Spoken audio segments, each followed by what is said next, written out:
Higher, further, faster, let's talk about Captain Marvel. And with this film, it takes you on a spectacular adventure from the 1990s, tracing the path of Carol Danvers as she becomes one of the most powerful heroes in the universe. When a galactic war reaches Earth, she meets a young Agent Nick Fury at the center of it all, leading to her ultimate destiny of being an Avenger. And I know people seem to hate this film, but I'm going to be honest, I loved this film. I just really enjoyed how this film was. As with this film, it does have an amazing cast. Brie Larson plays Carol Danvers, Captain Marvel in this, and she did a phenomenal job in the role. As in the beginning of the film, she has no memory of her past life on Earth, but throughout the film, slowly regaining some of it, discovering who she is, discovering how powerful she is. That was just brilliantly done. And Brie Larson did a phenomenal job with that. She feels like Captain Marvel ripped right out of the comics.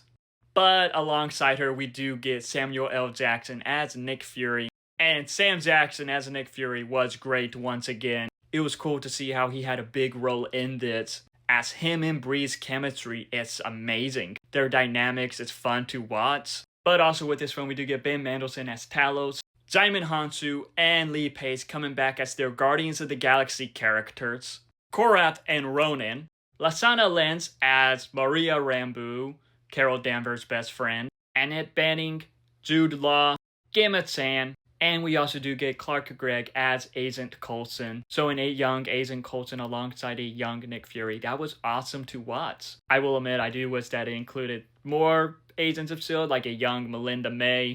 But at the same time, it was super cool to get Clark Gregg back in an MCU film. But I do got to say, with the cast, from Brie Larson's Captain Marvel, to Jude Law's character, to Talos, to Nick Fury, Maria, Monica, they all had great moments in this. I thought that a lot of these characters were welcome additions to the film. But Goose, the Flurking Cat, stole the show. And what I really liked about this film is that it is a self-discovery story. As throughout it, we see Carol learning about her life and who she actually is, and just how she can take matters into her own hands, which just makes it a powerful, inspiring story.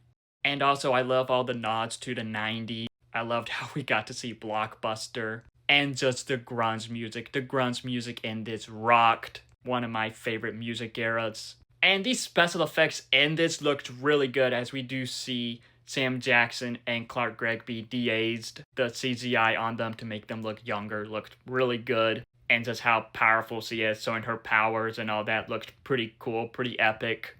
And with this film, it does have great action.